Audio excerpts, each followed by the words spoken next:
buenos días a todos y bienvenidos de nuevo al podcast del Pan Am Post. Por estos días, como consecuencia de las medidas que están tomando los gobiernos supuestamente protegiendo a la gente del coronavirus, estamos viendo situaciones increíbles, situaciones que a cualquier defensor de la libertad le causan horror. Hemos visto gente aguantando hambre en sus casas porque el gobierno les impide salir a trabajar. Hemos visto gente que se suicida porque su condición mental, su salud mental no les permite aguantar cuarentenas tan extensas y tan estrictas, o porque la situación económica los tiene agobiados y de nuevo el gobierno les impide salir a la calle a buscar su sustento diario, supuestamente porque los está cuidando. Hemos visto también gente delatando a sus vecinos porque sale a la calle sin permiso de la policía, sin permiso del gobierno, tal y como ocurría en la Unión Soviética. Vamos a hablar de todas estas situaciones, de todos estos hechos espeluznantes.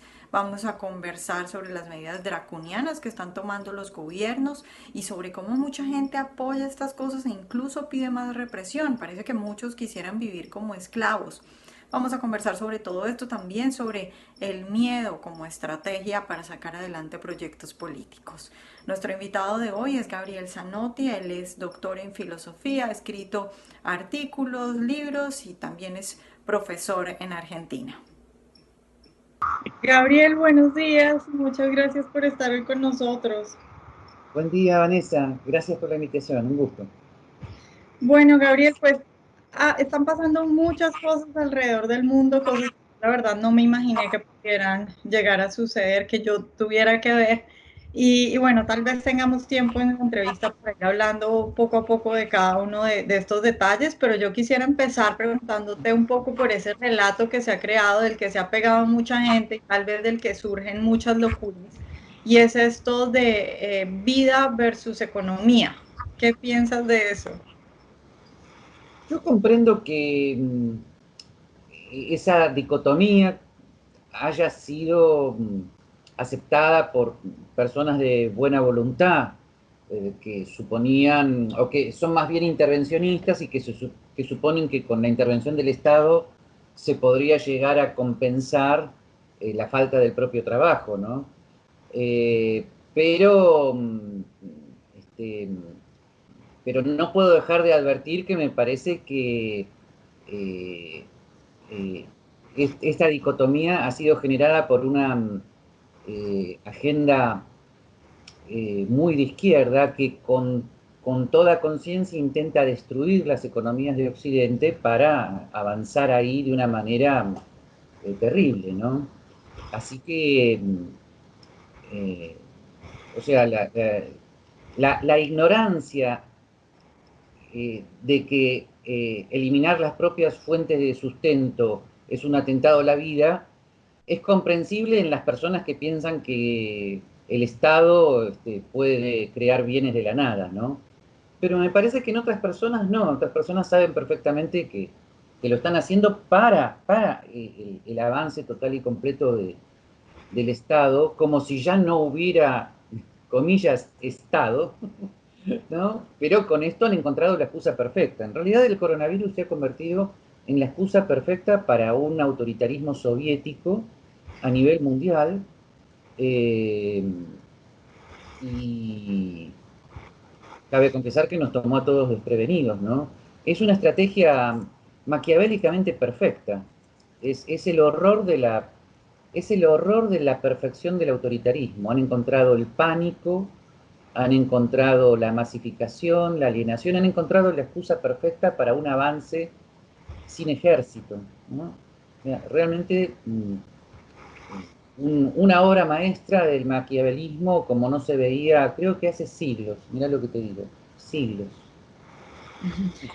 Gabriel, es muy interesante todo esto porque es que no es, fíjate que no es solo desde arriba que estamos viendo este tipo de cosas, sino que uno ve la misma gente pidiendo este tipo de medidas. Entonces, a mí me pasaba, por ejemplo, la semana pasada estaba hablando con mi hermana que está en Colombia. Colombia junto con Argentina tiene una de las cuarentenas ya más largas de todo el mundo. Y me decía, yo me siento desesperada, quiero salir, pero no puedo salir. Le dije yo, mira, si hay que pagar una multa, importa, la pagamos, pero sal porque si te sientes mal. Y me dice, Vanessa, yo la verdad, más que el miedo de que un policía me vea, porque por acá todo es muy solo, tengo miedo de que los vecinos llamen a la policía y que o que los vecinos me regañen y me escriban algo porque estoy saliendo. ¿Tú cómo analizas la gente misma pidiendo este tipo de cosas, pidiendo que nos encierren y señalando? Incluso, no sé cómo se llamará eso, pero a mí me recordó a la Unión Soviética Sí. cuando los hijos condenaban a los padres.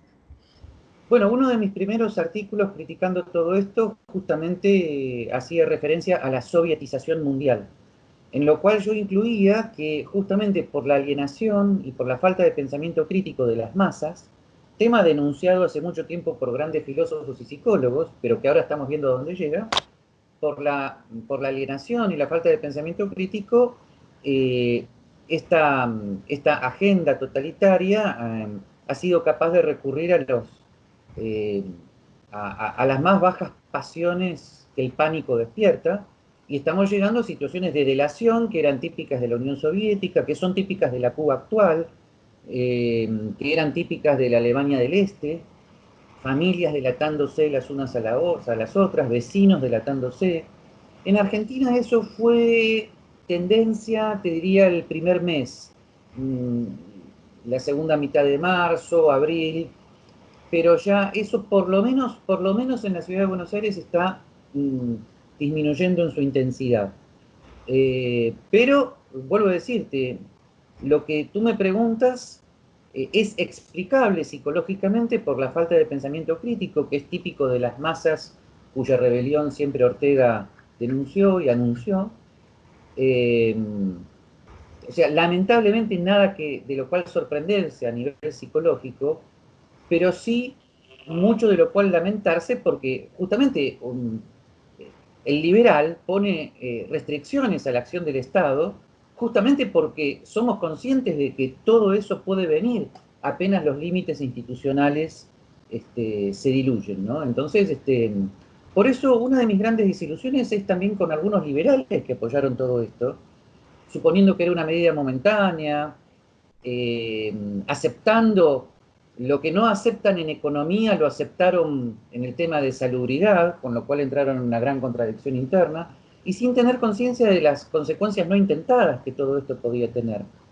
Cierro diciéndote que nada de esto contradice que haya un virus que tenga determinado nivel de peligrosidad que los médicos y virólogos podrán discutir, pero nada de eso autoriza a la sovietización de la sociedad, a la eliminación de libertades individuales básicas, porque fíjate que en medio de todo el horror del reglamentarismo y el totalitarismo, la libertad que tenía una persona inocente de salir de su casa hasta ahora no se había perdido.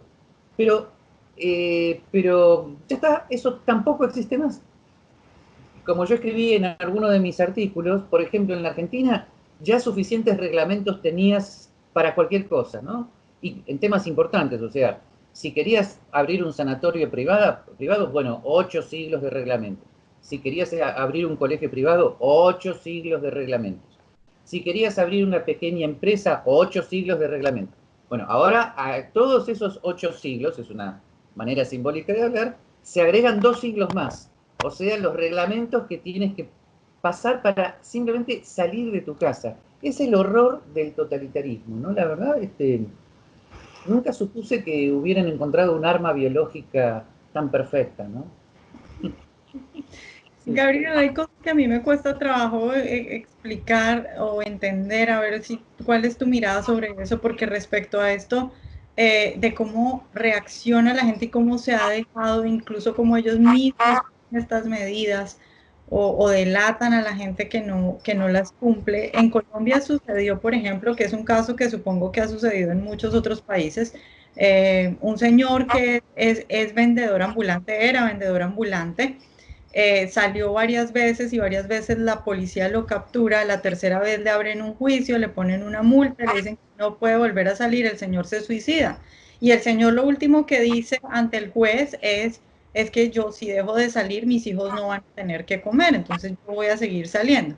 Ante ese tipo de cosas, que son noticias que a uno definitivamente lo conmueven y le deberían llamar la atención a la gente, aquella gente que de pronto puede vivir tranquilamente 2, 3 meses sin trabajar, que hay mucha otra gente que no puede hacer eso y sin embargo no vemos, o yo no veo por lo menos en Colombia o en muchos países, digamos, gente, bastante gente, o movimientos masivos diciendo esto es una locura, no podemos matar así a la gente de hambre.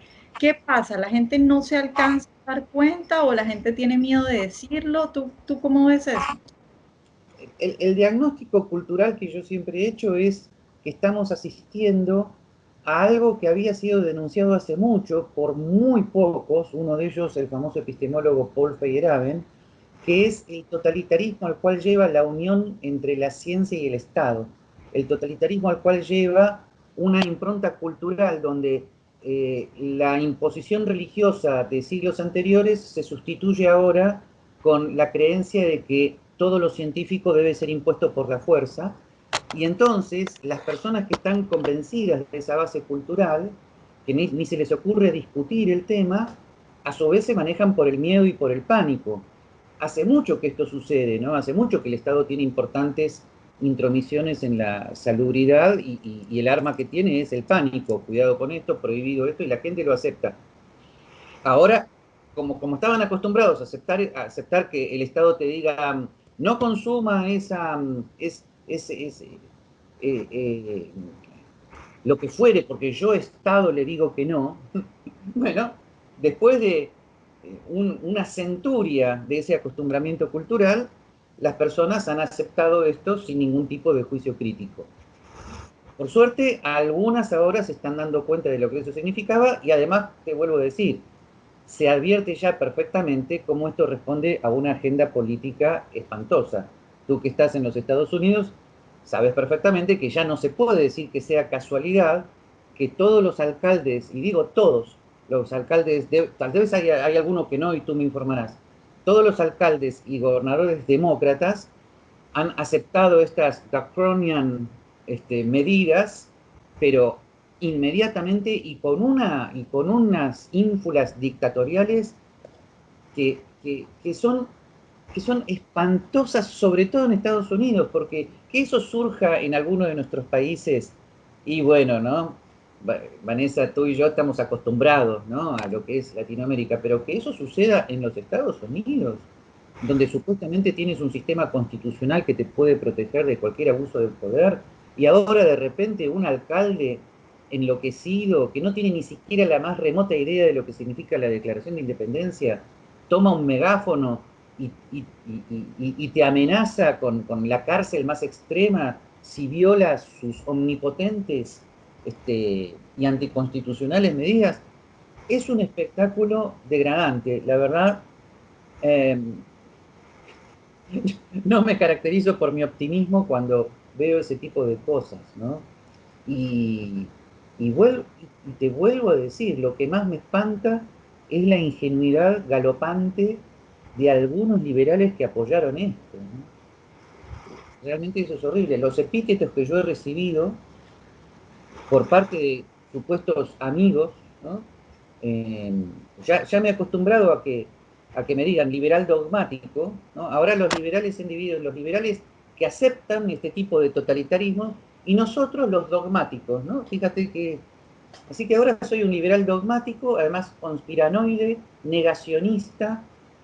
La verdad, Vanessa, es un espectáculo deleznable, ¿no? Jamás me imaginé que iba a haber algo así. Pero cuando lo pienso, eh, sin embargo, cuando lo pienso, no hay motivos para la sorpresa. Occidente estaba como destinado a una barbaridad así. Europa y Estados Unidos, de nuestros países ni hablemos, Europa y Estados Unidos hace tiempo que venían en una decadencia terrible con respecto a su autoconciencia de las libertades individuales, y ahora, y ahora Dios nos proteja, ¿no? ¿No? Gabriel, ¿tú cómo analizas, digamos, los valores, las costumbres que tienen las sociedades para enfrentar este tipo de cosas? Porque si bien en Estados Unidos está pasando todo eso que tú dices y además todo lo que estamos viendo con este movimiento eh, en contra del supuesto racismo, sí hay brotes, digamos, acá en Estados Unidos que a mí, por ejemplo, me calman un poco.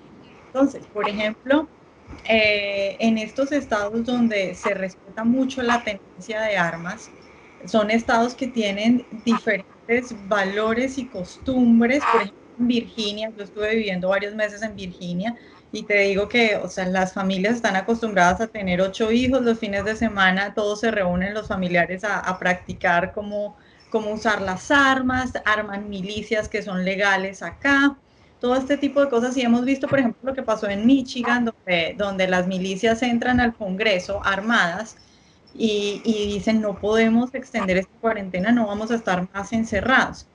Eso pasa acá en Estados Unidos y ves a la gente desde el principio protestando en contra de estas cuarentenas. En nuestros países latinoamericanos yo no he visto eso. ¿Tú cómo analizas la importancia de esas costumbres y esos valores en este tipo de situaciones? Bien, por un lado tienes razón en que en Estados Unidos todavía hay resistencias de todo tipo, ¿no? O sea, todavía hay gente que está dispuesta a defender la primera, la segunda enmienda. Además, en Latinoamérica no se entiende en absoluto qué significa la segunda enmienda. Creen que es una enmienda de gente violenta, cuando en realidad es una enmienda que sencillamente le garantizaba al ciudadano su derecho a la autodefensa por el avance del Estado. No es fruto de la violencia, es fruto de un derecho constitucional que tenía conciencia de lo que significaban los límites del Estado. Además hay resistencias importantes desde el punto de vista intelectual. Yo prácticamente todo el tiempo, como si fuera un lunático, estoy posteando en mi Facebook, en inglés, directamente, muchos artículos de la página de Lee Rockwell y de Ron Paul, ¿no? Una vez un argentino me preguntó, ¿y tú dónde vives? ¿No? Bueno, en fin. Este, bueno, pero, ¿sabes? Sin embargo, me preocupa que esa resistencia, que es buena, sea sin embargo un síntoma de que en Estados Unidos posiblemente se esté quebrando de una manera espantosa el pacto político originario. O sea, en cierta medida, en los 70, en los 80, a pesar de graves dificultades, por lo menos los dirigentes del Partido Demócrata y del Republicano tenían coincidencias básicas desde el punto de vista constitucional, que ahora se han perdido. Entonces, me preocupa mucho que, fíjate que ahora los ciudadanos conscientes de sus derechos tengan que formar parte de un grupo de resistencia, como si fuera la resistencia francesa contra los nazis. O sea, eso me preocupa enormemente que sea así. En Latinoamérica, como bien tú dices, prácticamente no hay resistencia. Y los liberales clásicos seguimos siendo voces muy aisladas. No hay que engañarse por lo que uno ve por sus propias redes sociales, que están conformadas eh, por las propias relaciones de alguna manera. Eh, este, Así que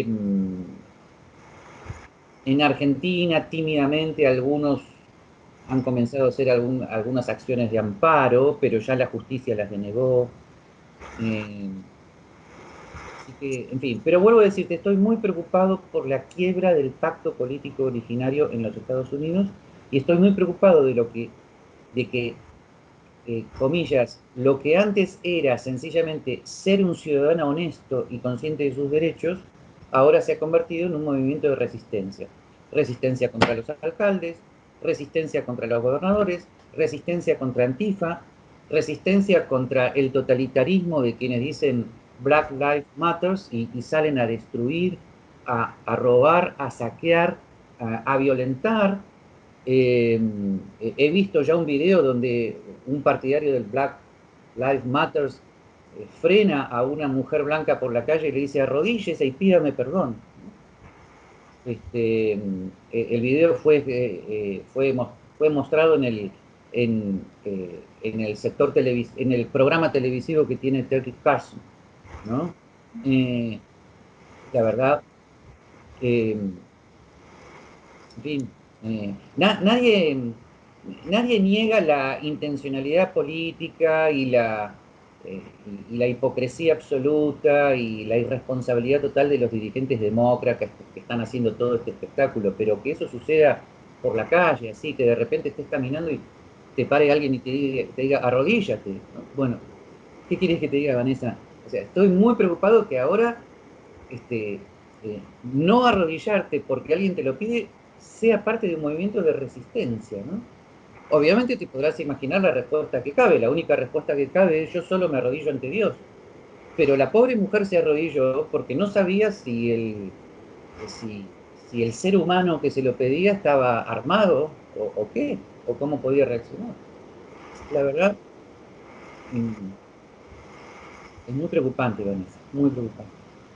Gabriel, el papel de los medios de comunicación, hablemos un poquito de esto porque es increíble lo que han logrado. O sea, acá en Estados Unidos todo el mundo estaba supremamente asustado y yo lo noto con la gente con la que hablaba, con la gente con la que vivo, porque todo el día era coronavirus y todos nos vamos a morir y por culpa de Trump que no nos encierra más, entonces todos nos vamos a morir y de un momento a otro muere George Floyd y ya todo es racismo y salgan a las calles y los mismos medios que antes decían que por culpa de que Trump no nos encerraba todos nos íbamos a morir, sacaban indicaciones para cómo salir a protestar con seguridad. Sí. Entonces, queda tu tapabocas, pero sal y protesta. ¿Tú cómo analizas ese poder de los medios de comunicación?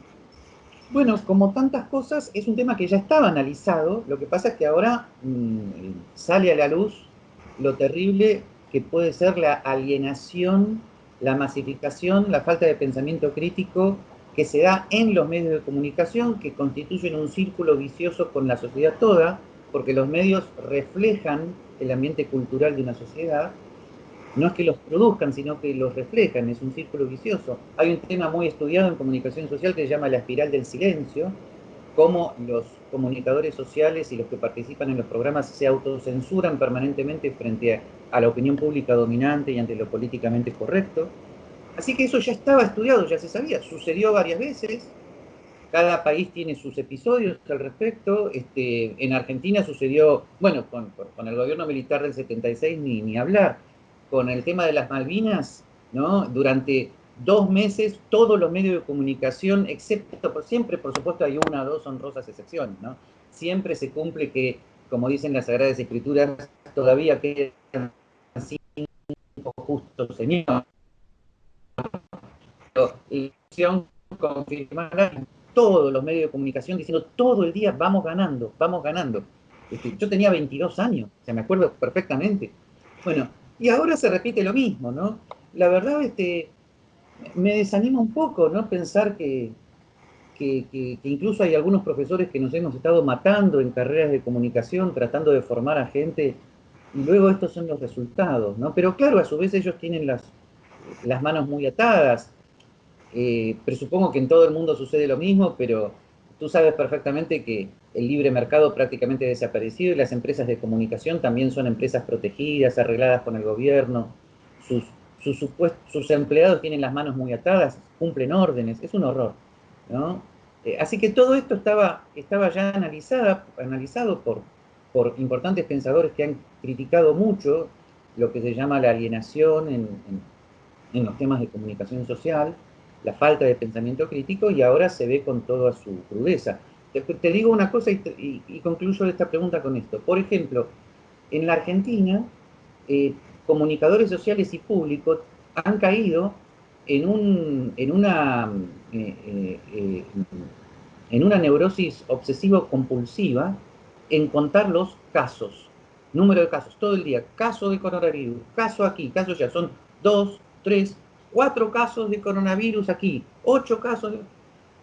Y yo en general trato de no enfocar las cosas como si fuera un médico, pero entonces, para que no me digan que estoy hablando de lo que no sé, les pregunto, le pregunto a estos médicos que también ahora hay que hablar de ellos, ¿no? ¿No? No todos, ¿no? Pero los nuevos dictadores del mundo, ¿no? Los médicos, le pregunto, pero ¿usted no sabe la diferencia entre eh, infectado y enfermo y muerto? Son tres, lo, lo sabe alguien que estudia biología elemental. Yo en este momento tengo el virus del herpes zóster en mi cuerpo porque tuve varicela de niño. Por lo tanto, está latente y en cualquier momento, si las defensas bajan, puedo tener herpes zóster. Así que estoy infectado, soy infectado. Posiblemente tenga un neumococo de la neumonía que no me hace nada porque mi sistema inmunológico me defiende. Posiblemente tenga algún virus de cualquier otra gripe encima. Posiblemente, infectados estamos todos. Es el sistema inmunológico el que nos protege de eso. Por lo tanto, pueden seguir contando casos de coronavirus ad infinitum, porque en el año 3400 va a seguir habiendo virus de coronavirus. Y no se dan cuenta de eso. No pueden criticar su propio presupuesto. Por lo tanto, es un pánico que puede llegar a seguir ad infinitum. Por supuesto, te digo cuándo va a acabar.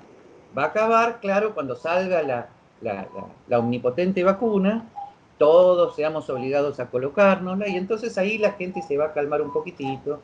Y no quiero caer en teorías conspirativas con respecto a nadie, eh, pero, pero es lamentable que la única manera de terminar con el pánico colectivo sea la vacuna y no, y no el conocimiento de que el sistema inmunológico habitualmente funciona y es lo que te protege de caer enfermo de todo tipo de cosas, ¿no? Así que esto también es un tema eh, terrible, ¿no? Cómo los médicos han caído.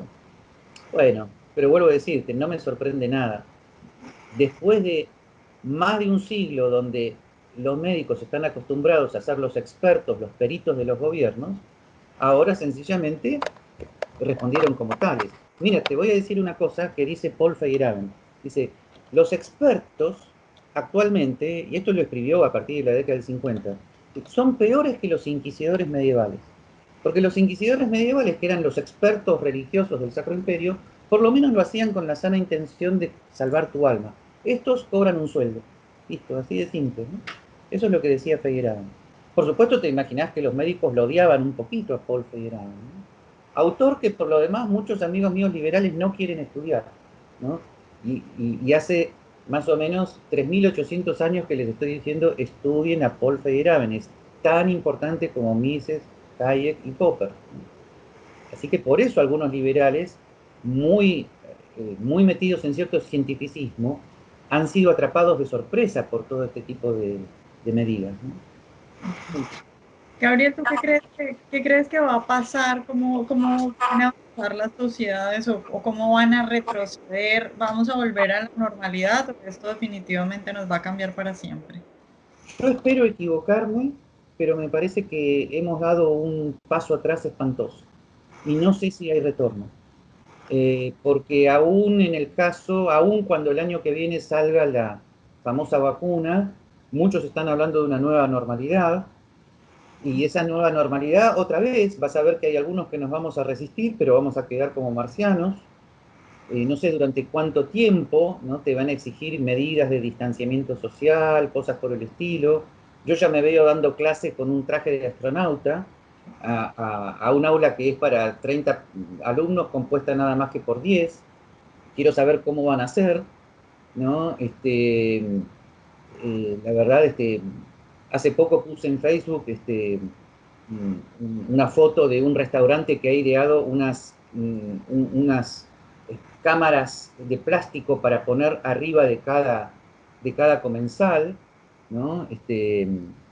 Como la famosa campana del silencio de Maxwell Smart, y la foto es en serio, o sea, en serio lo han pensado, Vanessa, no es broma, ¿no? Entonces, la verdad espero equivocarme, pero estoy viendo que todo el mundo ha dado un paso atrás espantoso y a veces, ¿sabes lo que pienso? No es la primera vez que en la historia de la humanidad que hay un grupo de gente que reacciona contra lo ridículo, pero te voy a dar un ejemplo bueno, discúlpame que no me caracterice por el optimismo, perdóname, ¿no? Pero, a ver, cuando las guerras religiosas en Europa llegaron a un grado de absurdo y de ridiculez y de crueldad espantosa, ese fue el origen de los Estados Unidos. Personas que finalmente tomaron un poco de lo que habían bebido de la sana evolución del derecho consuetudinario inglés, judíos, católicos, protestantes, agnósticos, tomaron todos el barco y se fueron. Adiós. Y cuando llegaron a los Estados Unidos dijeron, acá no. Bien, yo me pregunto dónde nos vamos a ir, porque ya no hay más dónde irse, ¿no? Entonces, la verdad, sí, yo ya me veo viajando el año que viene así, con, con una ridícula cosa de plástico sobre mi cabeza y todos los controles de salubridad, y la verdad, y todo, vuelvo a decirte, y estoy seguro que muchos de los futuros viajantes del año que viene te van a estar mirando así, a ver si tienes la cosa de plástico puesta, no vaya a ser que me contagies de algo. Es un horror. Eh, la vida humana no es así, ¿no? Este, en fin, ¿verdad? Si tienes algún argumento contra mi pesimismo, dímelo, pero lo veo bastante mal. No, Pero vuelvo a decirte, ¿dónde nos vamos a ir los que sabemos que todo esto es ridículo? ¿Dónde? No, no hay dónde. No hay dónde.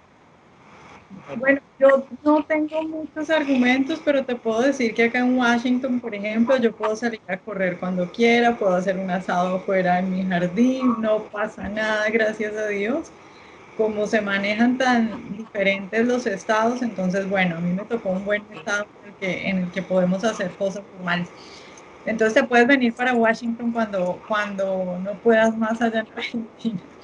Bueno, Gabriel, ya para terminar, te pregunto un poco tal vez por qué crees o cómo crees que podemos ayudar quienes estamos de acuerdo contigo, quienes compartimos estas ideas, qué pudiéramos hacer o cómo pudiéramos tratar este tipo de situaciones. Eh, por un lado, lo que estamos haciendo, o sea, utilizar los pocos recursos que tenemos para manifestar lo que pensamos, correr el riesgo de quedar en ridículo, denunciar el ridículo de todo esto, eh, posiblemente favorezcamos que, comillas, la resistencia sea mayor. Eh, ¿Ok?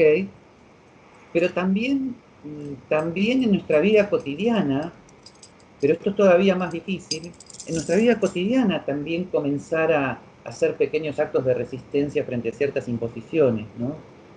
Eh, la verdad, yo estoy dispuesto a que cuando a la dictadura argentina se le ocurra darme permiso mm, para comenzar a, comillas, a hacer lo que antes podía hacer, como por ejemplo ir a la universidad o ir a tomar un café, yo estoy dispuesto a dar la mano, a abrazar, a mirar a los ojos, pero me voy a enfrentar con gente que no, ¿eh? O sea, yo propongo hacer una resistencia en nuestra vida cotidiana a toda esta ridiculez, pero ¿qué va a pasar con la gente que te va a mirar diciendo, va de retro, Satanás, ¿no? En fin, eh, veremos, veremos. Bueno, Gabriel, pues muchas gracias por estar hoy con nosotros. No, no, gracias a ti, Vanessa, gracias por todo lo que haces, por tu valentía, en fin. eh, bueno, Dios dirá, the future is open. Este, Finalmente concluyo con algo que sí se podría decir optimista, pero no tiene que ver con el futuro, tiene que ver con el presente. Independientemente de lo que uno piense del futuro, uno siempre tiene que hacer lo que debe hacer. Así que sobre eso no hay ninguna duda. Y además Karl Popper decía que en última instancia el futuro está marcado por lo que hagamos hoy, ¿no? Así que en ese sentido, sí, seguir firmes como siempre, simplemente ahora se agrega una insólita cosa más, pero hay que seguir firmes en lo que estábamos, ¿no? Sí.